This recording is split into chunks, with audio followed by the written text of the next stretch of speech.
अस्सलाम वालेकुम students. Last time आप लोगों ने जो टॉपिक पढ़ा था वो था आयनिक बॉन्ड। हम टाइप्स ऑफ केमिकल बॉन्ड्स पढ़ रहे थे।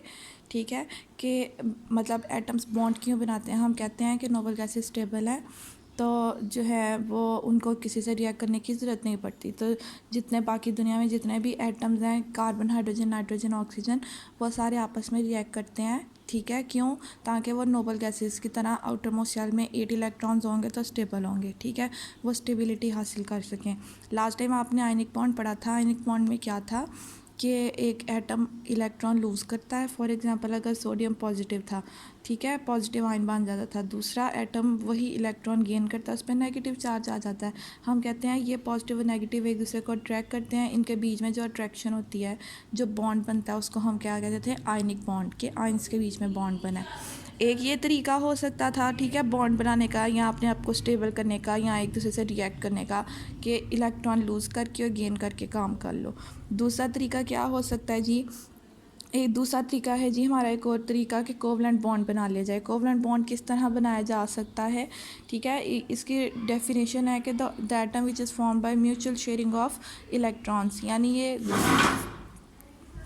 यानी वो वाला जिसके अंदर म्यूचुअल शेयरिंग की जाए उसको कहा जाता है जी ये कोवलेंट बॉन्ड बना है। मतलब म्यूचुअल शेयरिंग किसकी? इलेक्ट्रॉन्स की। ठीक है, फॉर एग्जांपल इसको इस तरह से लेते हैं। फॉर एग्जांपल आपको कोई बैग पसंद आया, ठीक, और आप और आपकी सिस्टर दोनों 50-50% पार्टनरशिप करें। ठीक, मतलब आधे पैसे आप डालो, आधे पैसे आपकी सिस्टर डाले, तो आप एक बैग ले लो। अब वो बैग किसका होगा? आपका भी होगा, आपकी सिस्टर का भी होगा। ठीक, उसी तरह ये जो बॉन्ड बनेगा, इलेक्ट्रॉन्स हैं वो शेयर हो रहे हैं। ठीक है, हम कहते हैं फॉर एग्जांपल हाइड्रोजन, उसके पास कितने इलेक्ट्रॉन्स हैं? 1। ठीक है, उसकी कॉन्फ़िगरेशन है 1s1। यानी अगर उसको हम स्ट्रक्चर ड्रा करें, ये न्यूक्लियस, ये बाहर उसका शेल, और उसमें कितने इलेक्ट्रॉन है? 1 इलेक्ट्रॉन है। ठीक है, आपने देखा होगा H2 होता है, ये क्या है? खाली H है।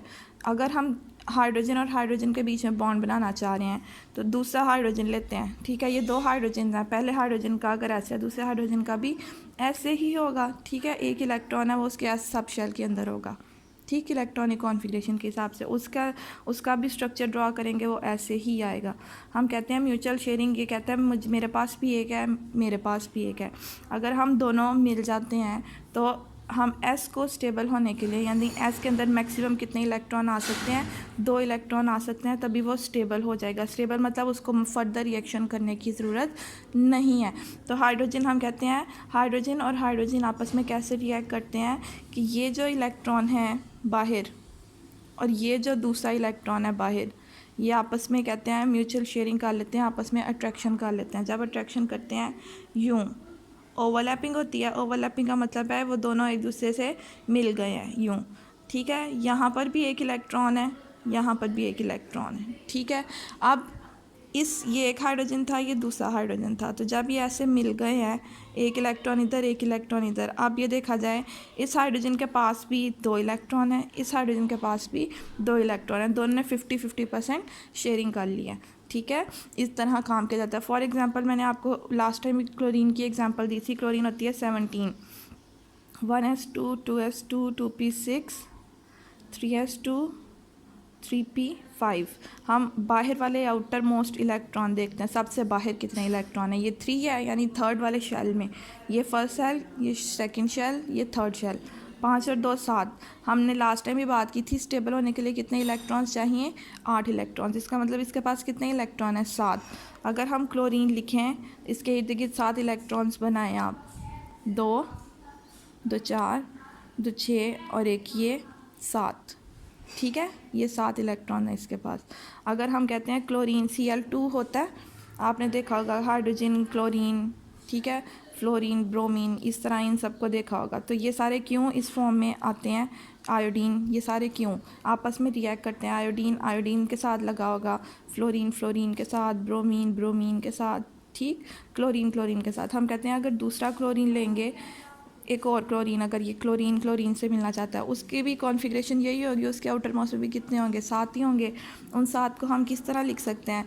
ये दूसरा क्लोरीन है फॉर एग्जांपल, 1 2 3 4 5 6, ठीक है, ये इधर 6, इधर ये 1 लगा देते हैं हम, ये 7। ठीक। अब हमने जिस तरह ऊपर हाइड्रोजन के केस में बात की थी, इसको पूरे होने के लिए कितने चाहिए, 1 चाहिए ताकि 8 बन जाए। इसको पूरा होने के लिए कितने चाहिए, 1 चाहिए, 8 बन जाए। ये दोनों आपस में बॉन्डिंग कर लेंगे, एक दूसरे को अट्रैक्ट करेंगे। हम कहते हैं जब अट्रैक्ट करेंगे तो क्लोरीन 2 4 6 2 4 और 6, ये मैंने सिर्फ अलग अलग दिखाने के लिए किया है कि इसके इलेक्ट्रॉन और इसके इलेक्ट्रॉन आपस में मिले हैं, ठीक है। तो इसलिए ये उनको कि ये इस तरफ से आया, ये इस तरफ से आया, तो ये इन दोनों के बीच में बॉन्ड बन गया। जो बॉन्ड बना वो बॉन्ड कहलाता है covalent bond, the bond formed by mutual sharing of electrons, ठीक। फॉर एग्जांपल अब सिर्फ इनमें तो सेम एटम्स में नहीं हो सकता, जैसे ये सेम एटम्स में बना है बॉन्ड, ठीक है, डिफरेंट एटम्स में भी बन सकता है। फॉर एग्जांपल HCl, ये आपने देखा होगा, ठीक है। अगर हम हाइड्रोजन को देखते हैं, हाइड्रोजन के पास कितने इलेक्ट्रॉन्स थे, 1 था। क्लोरीन के पास अभी आपने देखा 17, तो क्लोरीन के पास कितने हैं टोटल बाहर की तरफ आउटर मोस्ट शेल में, 7, ठीक है। तो 7 इलेक्ट्रॉन है, तो क्लोरीन को कितने चाहिए, 1 चाहिए 8 बनने के लिए। हाइड्रोजन को हमने कहा था स्टेबल होने के लिए कितने चाहिए, 1 और चाहिए ताकि उस गैस में कितने आ जाएँ, 2। ये हाइड्रोजन का केस अलग था सबसे कि इसको सिर्फ 2 इलेक्ट्रॉन चाहिए होते हैं, बाकी सबको 8 इलेक्ट्रॉन्स चाहिए, ठीक।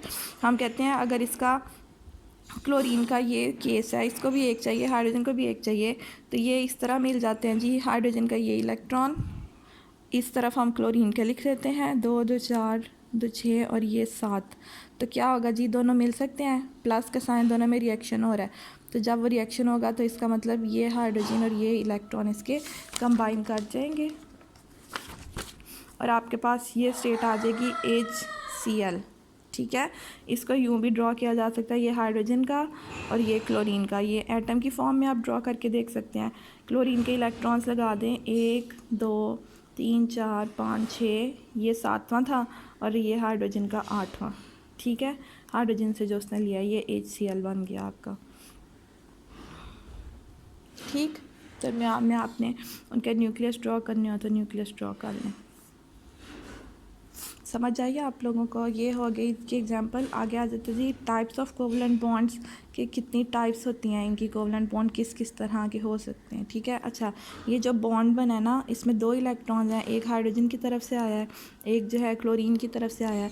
ये जो बॉन्ड है जो 2 एटम्स के बीच में बना है, उन इलेक्ट्रॉन्स को कहते हैं हम बॉन्ड पेयर। यानी क्या कहलाता है बॉन्ड पेयर, क्या होता है, पेयर का मतलब है ना जोड़ा, तो ये जोड़ा ही है। तो बॉन्ड पेयर जो बॉन्ड बनाने में इलेक्ट्रॉन इस्तेमाल हुए हैं उनको कहा जाता है बॉन्ड पेयर। अब टाइप्स हैं कोवलेंट बॉन्ड की, 3 टाइप्स हैं जी आपकी बुक में, single covalent bond, double covalent bond और ट्रिपल कोवलेंट बॉन्ड, ठीक है। अब कोवलेंट बॉन्ड था म्यूचुअल शेयरिंग और या सिंगल बॉन्ड मतलब जिसमें सिर्फ 1 बॉन्ड बनेगा, डबल बॉन्ड जिसमें 2 बॉन्ड बनेंगे, ट्रिपल जिसमें 3। अगर आप सिंगल की एग्जांपल लेते हैं, ये जो आपने पीछे लिया, जैसे हाइड्रोजन की एग्जांपल ली, क्लोरीन की एग्जांपल ली, ठीक है, आयोडीन की एग्जांपल ले लें या HCl की एग्जांपल ले लें, इन सब में कितने बॉन्ड बने हैं, इन सब में 1 बॉन्ड बना है। एक हाइड्रोजन इधर था 1 इलेक्ट्रॉन वाला, उसमें दूसरा हाइड्रोजन मिल गया, ठीक है, प्लस कर रहे हैं हम, तो क्या बन गया जी, ये हाइड्रोजन और ये हाइड्रोजन। तो इसको हम यूँ भी लिख सकते हैं H या फिर दूसरे लफ्ज़ों में H2, ठीक है। तो ये 1 बॉन्ड बना दोनों के बीच में, यानी इन दोनों ने मिलकर 1 इलेक्ट्रॉन पेयर यानी 1 बॉन्ड बनाया, 1 बॉन्ड पेयर था इनके पास, ठीक है। तो इसलिए उन्होंने कहा इसमें इसकी डेफिनेशन कैसे होगी जी, single covalent bond, the bond formed by donation of single electron from each atom, जो हर एटम जो है वो 1 इलेक्ट्रॉन डोनेट करता है, ये भी 1 दे रहा था, ये भी 1 दे रहा था, जो शेयर कर रहा था ये भी 1 शेयर कर रहा था, ये भी 1 शेयर कर रहा था, सिर्फ सिंगल इलेक्ट्रॉन। तो उसके रिजल्ट पे क्या बन गया, सिंगल बॉन्ड बना, that is called single covalent bond.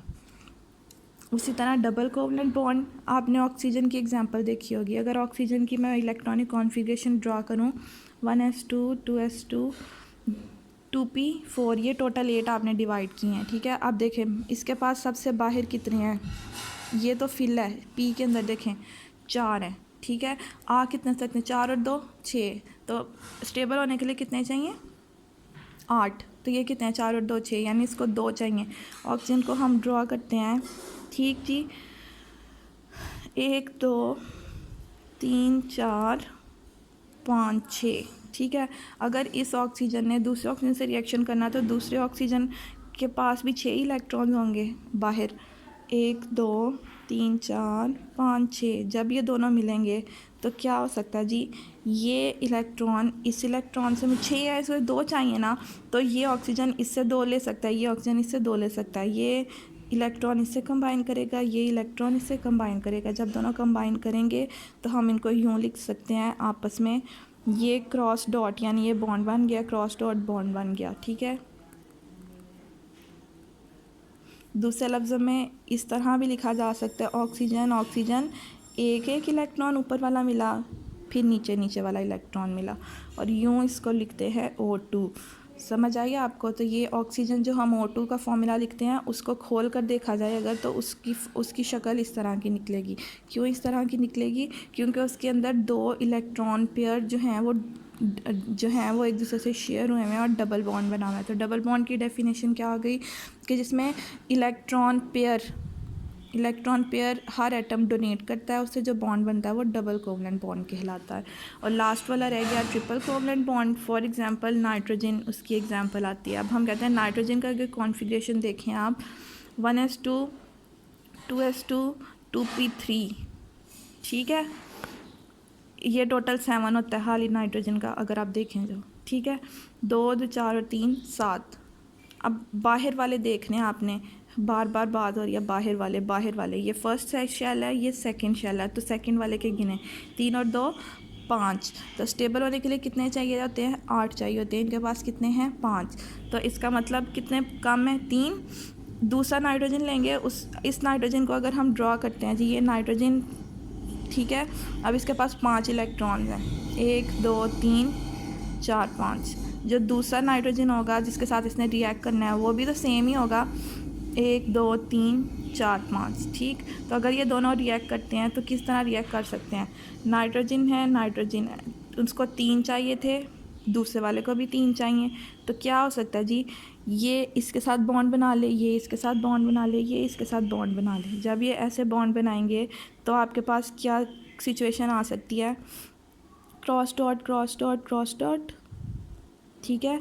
दूसरे लफ्ज़ में आप इसको लिख सकते हैं N और N, एक बॉन्ड बन गया, दूसरा बॉन्ड बन गया, तीसरा बॉन्ड बन गया। दूसरे लफ्ज़ में आप इसको कैसे लिख सकते हैं? N2, ये उसकी मॉलिक्यूलर फॉर्म है, ये उसकी स्ट्रक्चरल फॉर्म है जब आपने उसको खोल कर देखा। ये इनकी 3 टाइप्स हैं, सिंगल, डबल और ट्रिपल कोवलेंट बॉन्ड, ठीक है।